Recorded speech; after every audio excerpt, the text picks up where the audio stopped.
বন্ধুরা, তোমরা সবাই কেমন আছো? আজকে আমি একটা গল্প বলবো। গল্পের নাম ডালিম কুমার ও মন্ত্রীপুত্র। এক সময় এক রাজা ছিলেন। রাজার মনে কোনো সুখ ছিল না, থাকবেই বা কী করে? এত বড় রাজ্য, কোনো কিছুর অভাব নেই, গোলা ভর্তি ধান, সারা বছর ফসল প্রচুর, রাজকোষে ভরা ধনরত্ন, প্রজার সুখ স্বাচ্ছন্দ্য বসবাস করছে। বছরের বেশিরভাগ দিনই রাজ্যে উৎসব লেগে আছে, কিন্তু রাজার মনে সুখ নেই। কেননা তার কোনো সন্তান নেই।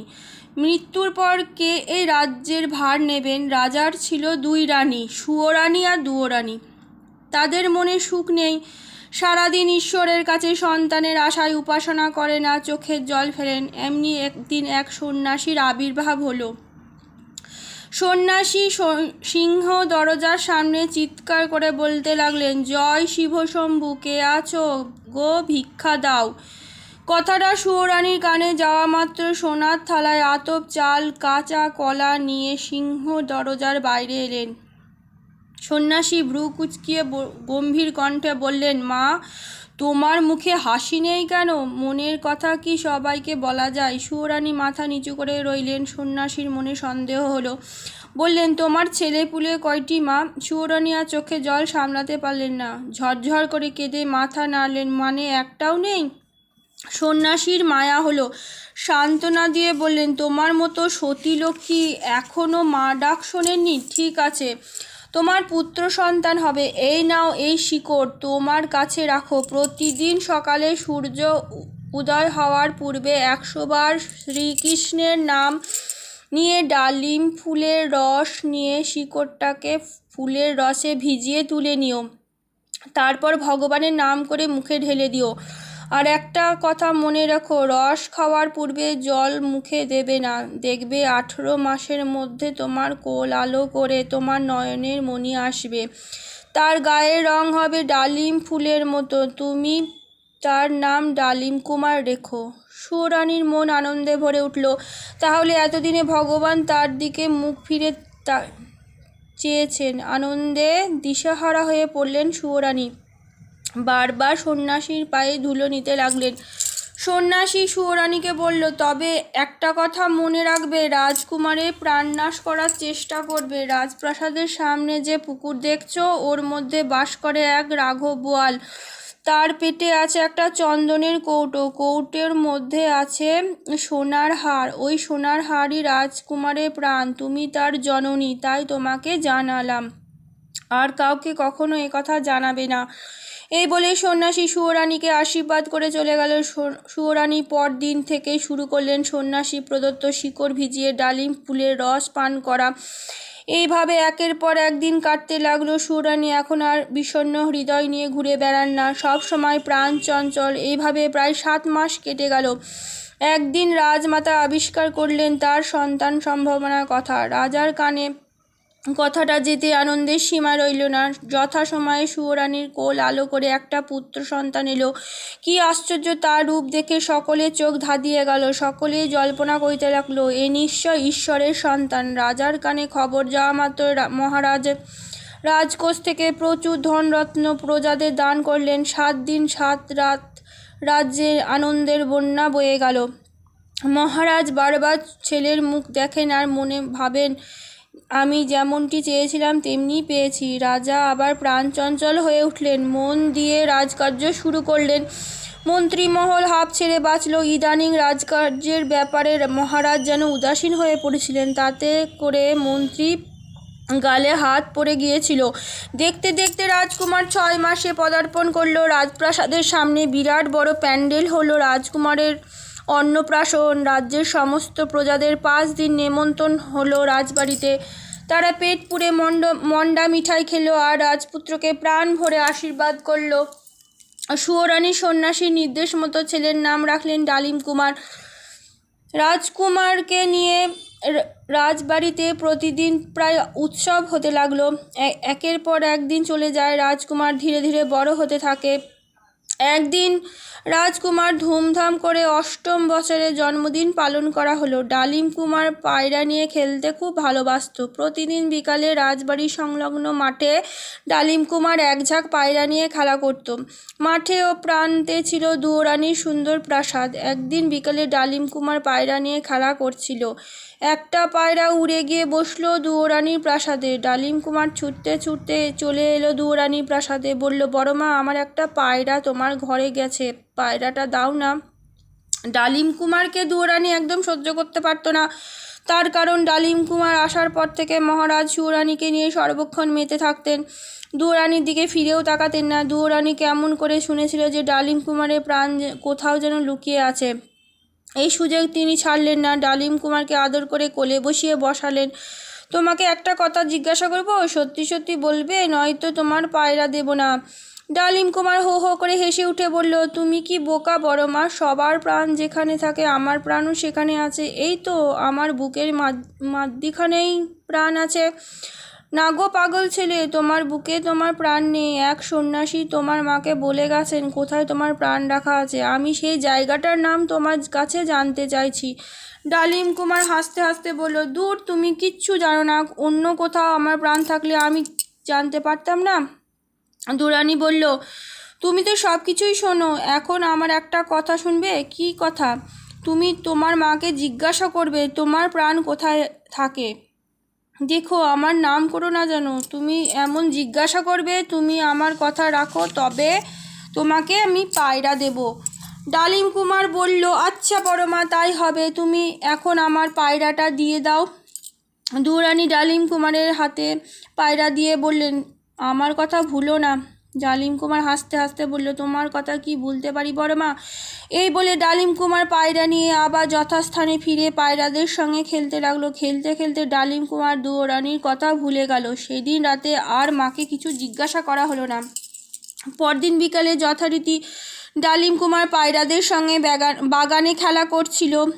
গত দিনের মতো আজও একটা পায়রা উড়ে গিয়ে বসলো দুয়োরানির প্রাসাদে। দুয়োরানি খপ করে পায়রাটাকে ধরে রাখলেন। ডালিম কুমার পায়রা চাইতে গেলে দুয়োরানি বলল, কই, যা জানতে চেয়েছি জেনেছ? ডালিম কুমার জিভ কেটে বলল, একদম ভুলে গেছি বড় মা। তুমি আজকের মতো আমাকে পায়রাটা দিয়ে দাও। কাল ঠিক মার কাছে থেকে জেনে আসবো। দেখবে কাল কিছুই ভুল হবে না। কথা দিচ্ছি বড় মা, কাল ঠিক বলবো তোমাকে। এমন কি ব্যাপার, তুমি পায়রাটা দিয়ে দাও।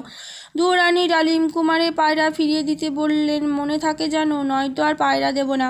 ডালিম কুমার সেদিন আর ভুলবে না। রাতে প্রাসাদে ফিরে মায়ের গলা জড়িয়ে ধরে বলল, মা, আমি একটা কথা জিজ্ঞাসা করব, ঠিক বলবে? সুয়োরানি ছেলেকে বুকে চেপে ধরে বললেন, আমি কি কখনো তোমাকে ভুল বলেছি মানিক?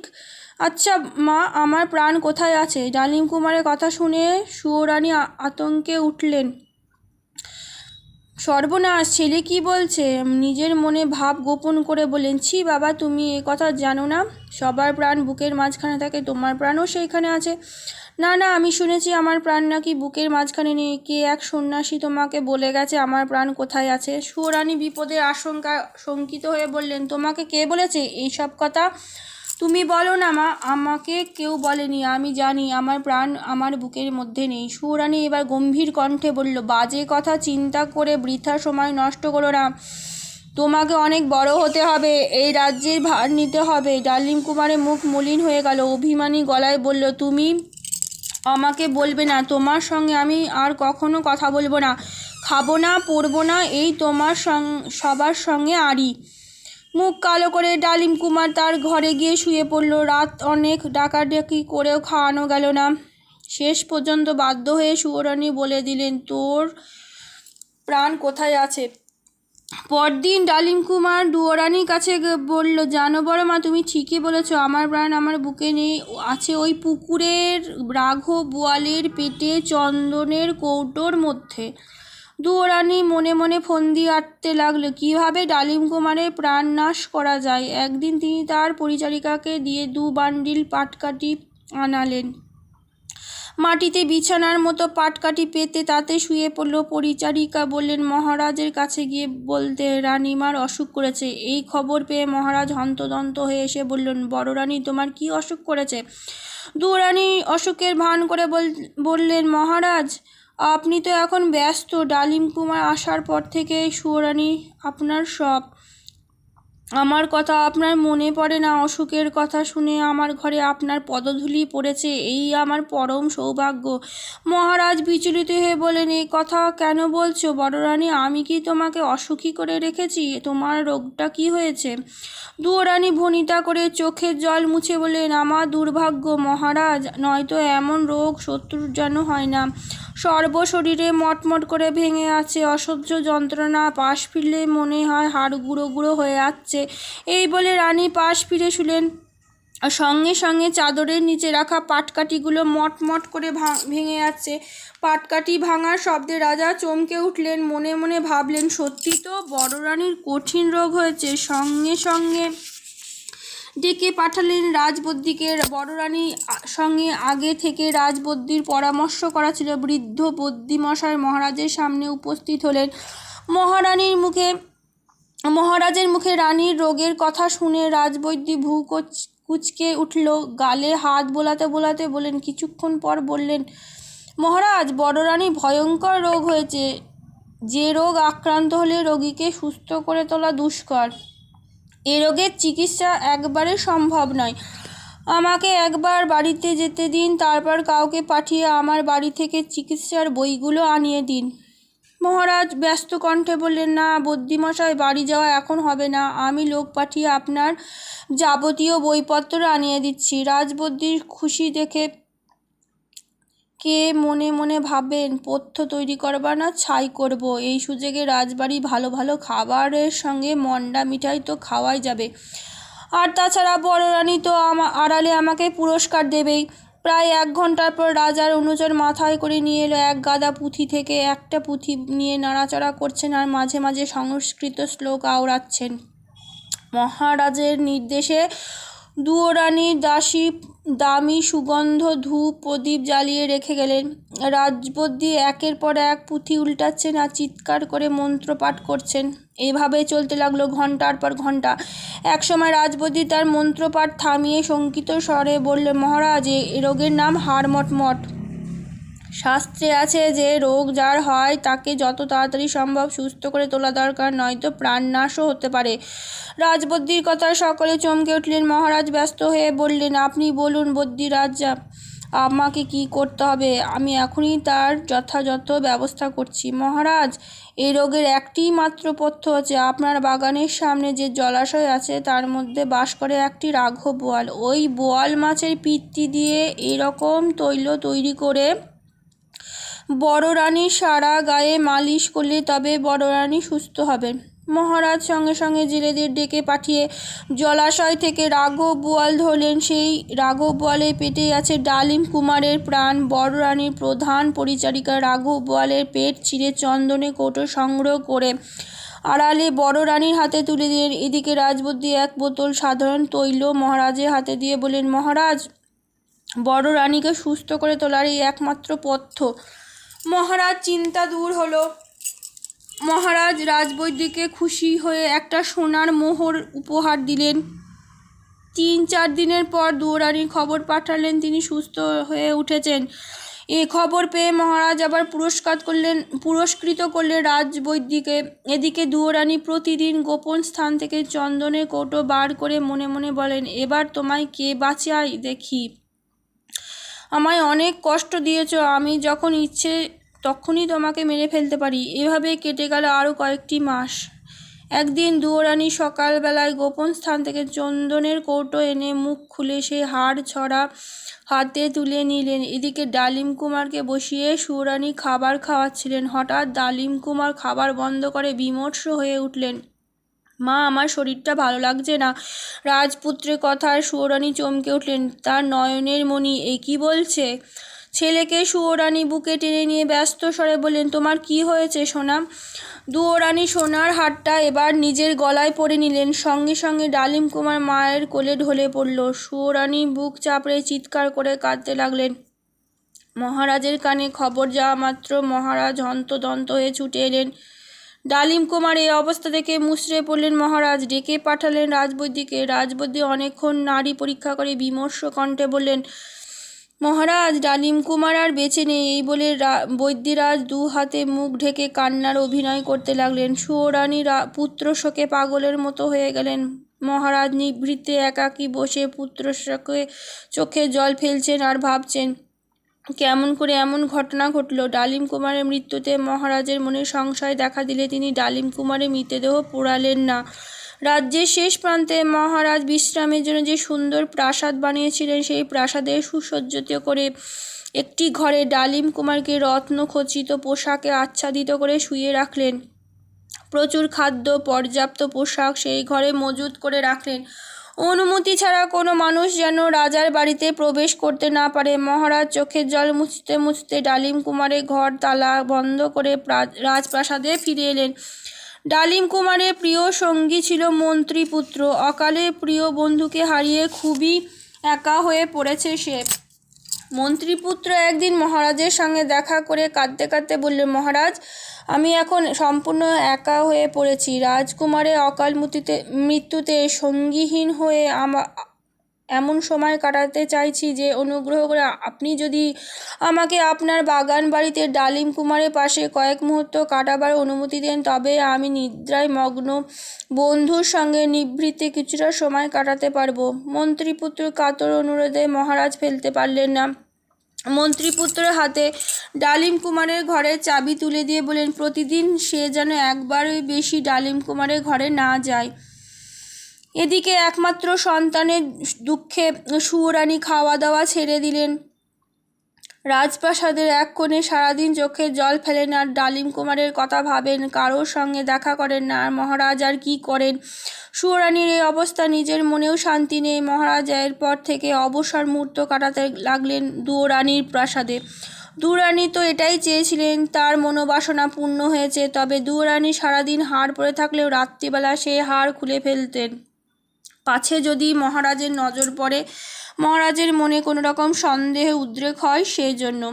এদিকে দুয়োরানী যখন গলার হাড় খুলে রাখতেন ডালিম কুমারের দেহ, তখন প্রাণ ফিরে আসতো। আবার গলায় হাড় পড়লে ডালিম কুমারের মৃত্যু হতো। প্রথম দুয়োরানী বেশ কিছুদিন গলায় হাড় খুলতেন না। যখন দেখলেন মহারাজের সামনে এ হাড় পড়ে থাকা বিপদ, তখন সে রাত্রিবেলায় হাড় খুলে ফেলতেন। প্রথম দিন হাড় ফেলতেই ডালিম কুমার জেগে উঠে দেখল তাকে একটা সুসজ্জিত ঘরে বন্দি করে রেখেছে। প্রচণ্ড খিদে তৃষ্ণায় ডালিম কুমার ক্লান্ত হয়ে পড়েছিল। শয্যার পাশে পর্যাপ্ত খাবার দেখে ডালিম কুমার গোগ্রাসে খাবার খেতে লাগলো। তারপর সে সুসজ্জিত ঘরের দরজা খুলে বাগানে বেরিয়ে এলো। চারিদিকে ঘুরে বুঝতে পারলো এই বাগান বাড়ি তাদেরই। তবে এখানে সে কেমন করে এলো? তার মা বাবাই বা কোথায়? ডালিম কুমার বাগান বাড়ি থেকে বেরিয়ে আসার চেষ্টা করতে লাগলো, কিন্তু এই উঁচু ইটের গাঁথানি কার সাধ্য এই বাগান বাড়ি থেকে মুক্ত হয়? তবে এটা বুঝতে পারলেন তার এই পরিণতির জন্য দুয়োরানী চক্রান্ত করে তাকে রাজবাড়ি থেকে বিচ্ছিন্ন করে দিয়েছে। বাগানে দাঁড়িয়ে ডালিম কুমার প্রাণপণে চিৎকার করতে লাগলো, কিন্তু কে শুনবে তার চিৎকার? বাগান বাড়ির চৌহদ্দির মধ্যে কোনো জনবসতি ছিল না। এমন সময় ক্লান্ত হয়ে চোখের জল ফেলতে ফেলতে আবার সে তার শয্যায় শুয়ে পড়ল। এদিকে রাতের অন্ধকারে কেটে আকাশ ফর্সা হয়ে উঠেছে। মহারাজ দুয়োরানী প্রাসাদ ত্যাগ করে নিজের প্রাসাদে ফিরে এলেন।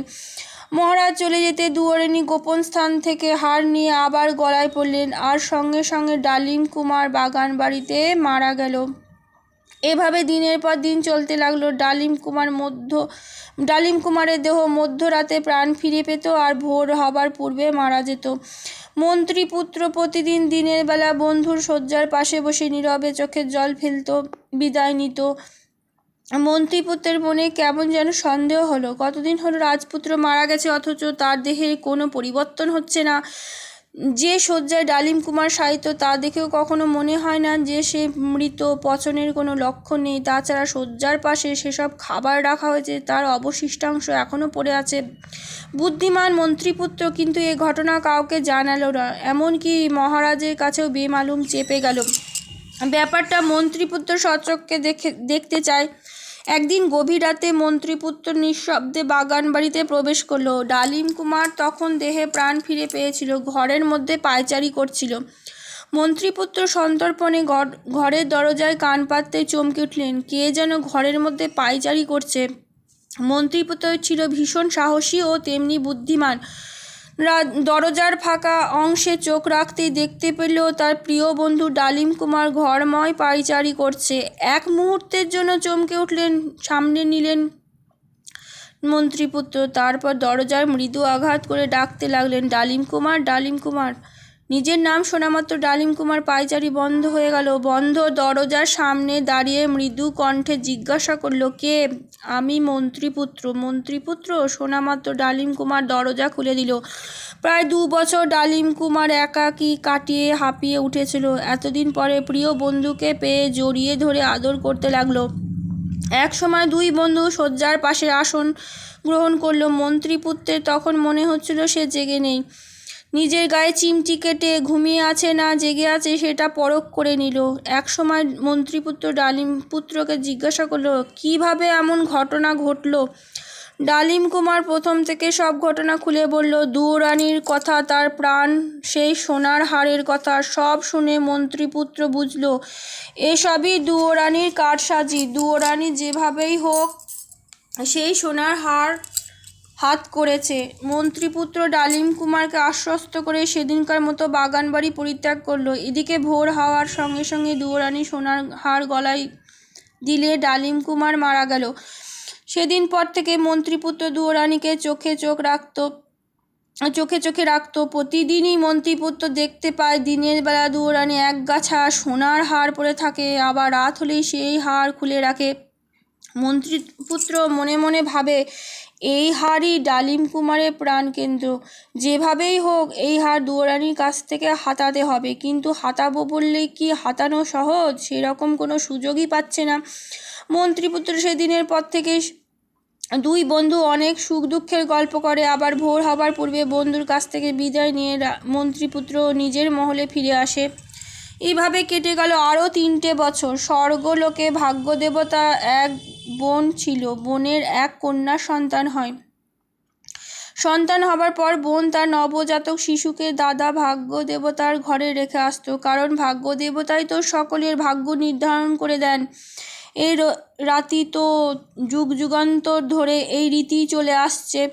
আতুর ঘরে মা তার নবজাত শিশুর কালি আর কলম রেখে ঘরের বাইরে আসেন। সেই সুযোগে ভাগ্যদেবতা শিশুটির ভাগ্য নির্ধারণ করেন। ভাগ্যদেবতার বোন ও দাদার কাছে তার কন্যা সন্তান রেখে খানিক বাদে এসে ভাগ্যদেবতাকে জিজ্ঞাসা করে, দাদা, আমার মেয়ের ভাগ্যে কি লিখেছ? ভাগ্যদেবতা কখনো কাউকে আগে থেকে ভাগ্য বলেন না, কিন্তু তার এরকম একমাত্র বোন নাছোড়বান্দা বাধ্য হয়ে তিনি বললেন, ধরা কন্যে মৃত বর, অনাথ মন্দিরে তার ঘর। একথা শুনে ভাগ্যদেবতার বোন চিৎকার করে কাঁদতে লাগলো আর বলতে লাগলো, দাদা, তুমি এ কী করলে? আমার একমাত্র মেয়ের কপালে এ তুমি কি লিখলে? না না, তুমি অন্য কিছু লেখো। বোনের কান্না শুনে ভাগ্যদেবতা রুষ্ট হয়ে বললেন, তুমি তো জানো আমার কলমের কালি একবার পড়ে গেলে আর কখনো তার পরিবর্তন হয় না। অগত্যা ভাগ্যদেবতা বোন আর কি করেন, ভাগ্যে দোহাই দিয়ে একমাত্র কন্যাকে মনে মতন করে তোলার কাজে নিমগ্ন হলেন। এভাবে কেটে গেল অনেকগুলো বছর। ভাগ্যদেবতার বোনের মেয়ে এখন আর সেই শিশুটি নেই। ক্রমে ক্রমে বিয়ের উপযুক্ত হয়ে উঠেছে। যত দিন যায় ভাগ্যদেবতার বোন মেয়ের ভবিষ্যতের কথা চিন্তা করে শঙ্কিত হয়ে ওঠে।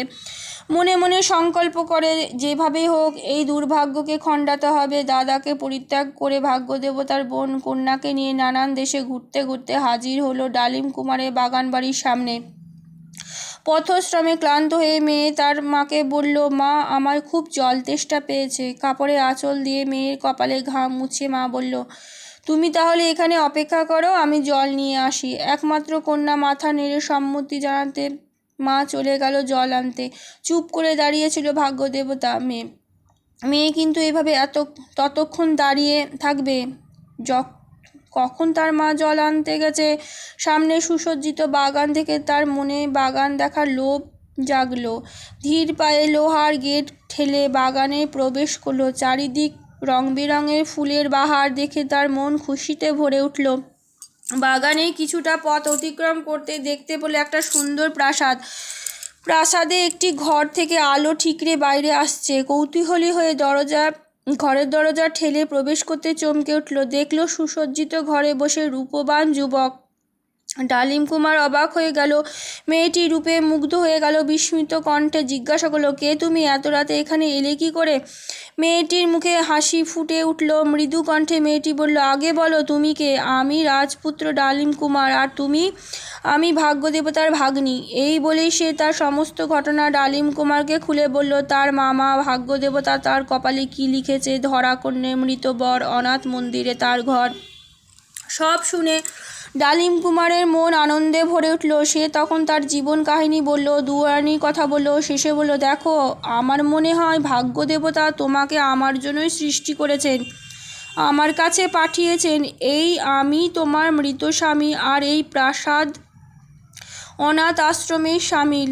তুমি আমাকে বিয়ে করো। এমন সময় এই ঘরে প্রবেশ করলো মন্ত্রীপুত্র পরমা সুন্দরী একটি মেয়েকে দেখে অবাক হয়ে বন্ধুর কাছে তার পরিচয় জানতে চাইল। ডালিম কুমার তখন মন্ত্রীপুত্রকে সব খুলে বলল।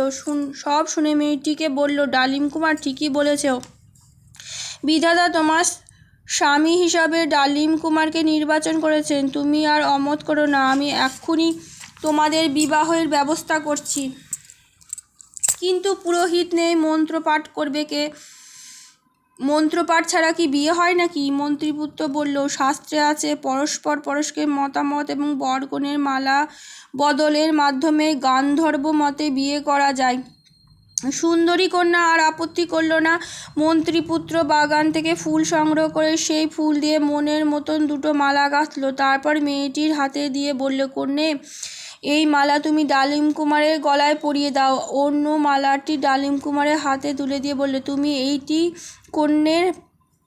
কনেকে পরিয়ে দাও। মালা বদল হয়ে গেল। সবাই হাসি ঠাট্টা গল্পে মেতে উঠল। এভাবে এক সময় ভোর হয়ে গেল। মন্ত্রীপুত্র বিদায় নিয়ে চলে গেল, আর ডালিম কুমার আবার মরে গেল। সুন্দরী কন্যা তখন হাই হাই করে কাঁদতে লাগলো। প্রতিদিন রাতে ডালিম কুমারের দেহ প্রাণ ফিরে পেত। তখন ভাগ্যদেবতার ভাগ্নির সঙ্গে ঘর করত। আবার ভোর হওয়ার আগে ডালিম কুমার মারা যেত। তখন ডালিম কুমারের বউ একা একা সেই প্রাসাদে থাকতো। দেখতে দেখতে এইভাবে প্রায় 6-7 বছর কেটে গেল। ডালিম কুমারের 2 সন্তানের জনক হলো। ডালিম কুমারের পুত্রদ্বয় বাবার মতোই রূপবান হলো। তাদের মুখের দিকে তাকালে প্রাণ জুড়িয়ে যায়। ক্রমে ক্রমে ডালিম কুমারের বড় পুত্র 4 বছরে পদার্পণ করলো, আর ছোটটি বয়স হলো 2। এমনি একদিন রাতে ডালিম কুমারের বউ চোখের জল ফেলতে ফেলতে স্বামীকে এবং মন্ত্রীপুত্রকে বলল, এমনভাবে কতদিন আমরা কাটাবো? এই অজ্ঞাতবাসে আমাদের আর ভালো লাগছে না। বিমর্ষ স্বরে মন্ত্রীপুত্র বলল, কি করব বলো, বিধাতা লিখন, কি খণ্ডন করা যায়? ডালিম কুমারের বউ হঠাৎ চিন্তান্বিত হয়ে বলল, আমি একটা পথ ভেবেছি। তেন প্রকারে যদি দুয়োরানির কাছে ওই হারটি সংগ্রহ করতে পারি, তবে আর আমাদের এত কষ্ট করতে হবে না। ডালিম কুমার গালে হাত দিয়ে বলল, তা তো জানি, কিন্তু ওই রাক্ষসীর কাছে থেকে হার সংগ্রহ করা যায় কিভাবে? সে দায়িত্ব তোমরা আমার ওপর ছেড়ে দাও। শুধু আমার কয়েকটা জিনিস দরকার, তোমরা সেগুলো এনে দেওয়ার ব্যবস্থা করো। মন্ত্রীপুত্র বলল, কি জিনিস? নাপিতিনীদের যে জিনিসের প্রয়োজন হয়, আমাকে সেই সব জিনিস আনিয়ে দাও। মন্ত্রীপুত্র ডালিম কুমারের স্ত্রীর কথা মতো সব জিনিস আনিয়ে দিল। পরদিন সকালে ডালিম কুমার স্ত্রী নাপিতিনী সেজে 2 ছেলেকে নিয়ে হাজির হলো সুয়োরানির প্রাসাদে। তারপর চিৎকার করে বলল, রানীমা, আলতা পরবেন? নাপিতিনীর চিৎকার। সুয়োরানী বাইরে এসে নাপিতিনীর সঙ্গে 2টো রূপবান শিশুকে দেখে তার প্রাণ জুড়িয়ে গেল। কাছে এসে 2টি শিশুকে কোলে টেনে নিয়ে বলল, ভারী সুন্দর তোমার ছেলেরা গো, ঠিক যেমনটি ছিল ছোটবেলায় আমার একটি মাত্র নয়নের মণি। ডালিম কুমারের স্ত্রী নাপিতিনীর বেশে অবাক হওয়ার ভান করে বলল, কেন মা, আপনার নয়নের মণি কি হয়েছে? কাঁদতে কাঁদতে সুয়োরানী বলল, সে আর বলো না, কোল খালি করে চিরদিনের জন্য চলে গেল। আমার অনেক দুঃখের কাহিনী আছে। সে যাই হোক, তুমি বাপু মাঝে মাঝে তোমার ছেলে দুটোকে আমার কাছে নিয়ে এসো। এই বলে সুয়োরানী ডালিম কুমারের 2 পুত্রের হাতে 2টো মোহর দিলেন। ডালিম কুমারের স্ত্রী জিজ্ঞাসা করল, রানীমা, আলতা পরবেন না? না বাপু, সেসব সহকার আমার নেই, তবে তুমি ছেলে দুটোকে নিয়ে মাঝে মাঝে এখানে এসো। এরপর নাপিতিনী গেল দুয়োরানির প্রাসাদে। আলতা পরবেন না কি? আলতা। দুরানী প্রাসাদ ছেড়ে বাইরে এলেন, দেখলেন অপূর্ব সুন্দরী দেখতে একটি মেয়ে আলতা পরাতে এসেছে। দুরানী আবার যার তার কাছে আলতা পরতে ভালোবাসে না। পরিষ্কার পরিচ্ছন্ন নাপিতিনীকে দেখে দুরানী আলতা পরতে বসলেন। ছদ্মবেশী ডালিম কুমারের স্ত্রী সযত্নে দুরানীর পা পরিষ্কার করে আলতা পরিয়ে দিলেন, চুল আঁচড়িয়ে দিল, নখ পরিষ্কার করে দিল। দুরানী এত ভালো নাপিতিনী আর আগে কখনো দেখেনি। মনে মনে তার কাজে সন্তুষ্ট হয়ে বললেন, তুমি একদিন অন্তর আসবে, আমি তোমার কাজে খুব খুশি। ছদ্মবেশী ডালিম কুমারের স্ত্রী বিদায় নেওয়ার সময় দুরানীর গলার সোনার হার ছড়াটি লক্ষ্য করল। মনে ভাবল, যেভাবেই হোক ওই হার ছড়াটা তাকে সংগ্রহ করতে হবে। বাগান বাড়িতে ফিরে ডালিম কুমারের স্ত্রী ডালিম কুমারকে এই মন্ত্রীপুত্রকে প্রথম দিনে অভিজ্ঞতার কথা বলল এবং যেভাবেই হোক সেই হার সংগ্রহ করবে ফন্দি আঁটতে লাগলো। একদিন পর আবার ছদ্মবেশী ডালিম কুমারের স্ত্রী দুরানীর প্রাসাদে হাজির হলো। সেদিন সঙ্গে তার ছোট ছেলেটিকে নিয়ে গিয়েছিল। দুরানী আলতা পরতে পরতে বলল, হ্যাঁ গো নাপিতিনী, তোমার বড় ছেলেটিকে যে আর দেখছি না। আর বলবেন না রানীমা, ভীষণ দুরন্ত হয়ে উঠেছে, যখন যা চাইবে তাই দিতে হবে, ভুলিয়ে বাড়িতে রেখে এসেছি। দুরানী প্রশ্রয়ে হেসে বললেন, তা হোক, ছোট ছেলে একটু চাইবেই, বাড়িতে একা রেখে এসেছিস, এরপর থেকে নিয়ে আসিস। দুরানীর কাছ থেকে বিদায় নিয়ে সুরানীর কাছে গিয়ে ডালিম কুমারের স্ত্রী মনে মনে ভাবল, শাশুড়ির আশীর্বাদে যে তার একান্ত দরকার, তা না হলে এত বড় দায়িত্ব সে পালন করবে কি করে। সুরানী আশীর্বাদ নিয়ে ডালিম কুমারের স্ত্রী আবার বাড়িতে ফিরে এলেন। একদিন পর ডালিম কুমারের স্ত্রী তার বড় ছেলেকে বলল, বাবা, আজ রানীমার গলায় সোনার হারটি দেখাবো, বায়না করবি। যতক্ষণ তোকে হার না দেখাবে ততক্ষণ তুই চিৎকার করে কাঁদবি। বড় পুত্রকে ভালো করে শিখিয়ে পড়িয়ে নিয়ে ডালিম কুমারের স্ত্রী দুরানীর আলতা পরাতে গেল। আলতা পরতে পরতে বেলা গড়িয়ে প্রায় সন্ধে হয়ে এলো। নাপিতিনী বিদায় নেওয়ার সময় উঠে দাঁড়ালেন। ডালিম কুমারের বড় পুত্র রানীমার গলার হার দেখার বায়না ধরল।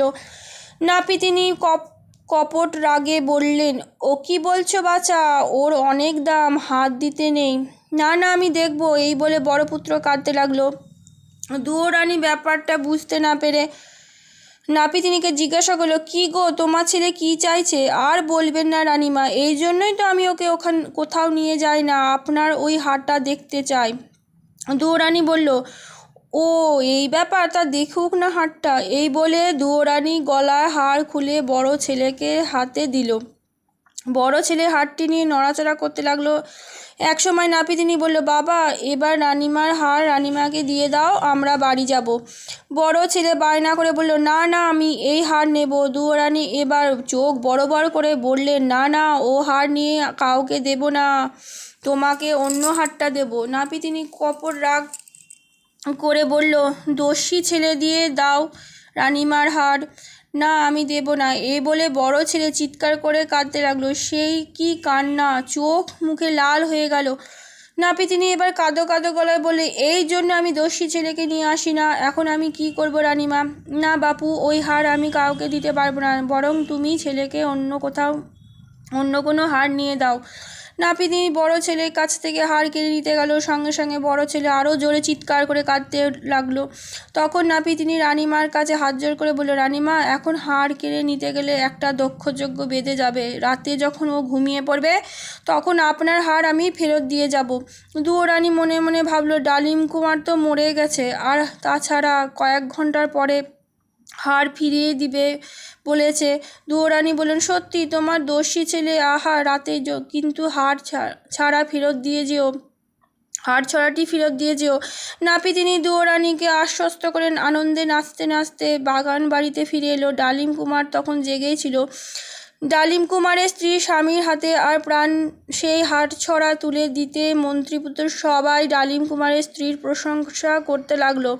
মন্ত্রীপুত্র পরদিন মহারাজের কাছে বিস্তারিত সব ঘটনা বলল। ডালিম কুমার বেঁচে আছে এ কথা শুনে মহারাজ ভাবলেন, মন্ত্রীপুত্র নিশ্চয় বন্ধুর বিরহে পাগল হয়ে গেছে।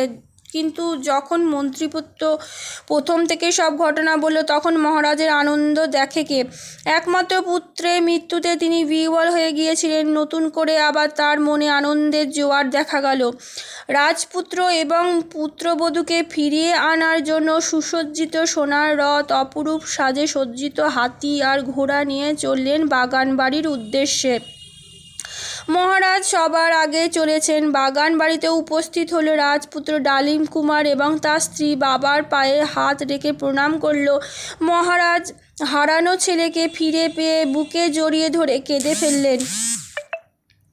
সুয়োরানী তার মৃত পুত্র ফিরে আসছে শুনে রাজপ্রাসাদের প্রধান দরজার সামনে ফুলের ডালি নিয়ে অপেক্ষা করছিল। হারানো পুত্রকে ফিরে পেয়ে সুয়োরানী তার একমাত্র সন্তানকে বুকে টেনে নিয়ে আদর করতে লাগলেন। এদিকে দুয়োরানী প্রাসাদে বসে সমস্ত ঘটনা জানতে পেরে হাই হাই করে উঠল। মহারাজের তো একবারে তাকে ছাড়বেন না, কথায় আছে ধর্মের কল বাতাসে নড়ে। মহারাজ দুয়োরানীকে রাজসভায় ডেকে নিয়ে এলেন। দ্বিতীয় অপরাধী সেই রাজবদ্যি, কিন্তু তিনি আর পৃথিবীতে নেই। তৃতীয় অপরাধী দাসীকে রাজসভায় উপস্থিত করে মহারাজ উপস্থিত প্রজাদের কাছে সমস্ত ঘটনা বললেন। অপরাধীদের কি শাস্তি দেওয়া উচিত জানতে চাইলেন। উপস্থিত জনতা ক্রুদ্ধ স্বরে বললেন, এহনে পাপিষ্ঠাকে জ্যান্ত কবর দেওয়া উচিত। প্রজাদের বিচারে মহারাজ তার বাগানে একটি বিরাট গর্ত খুঁড়লেন। দুয়োরানী এবং তার প্রধান দাসীকে গর্তের মধ্যে ফেলে মাটি চাপা দেওয়া হলো।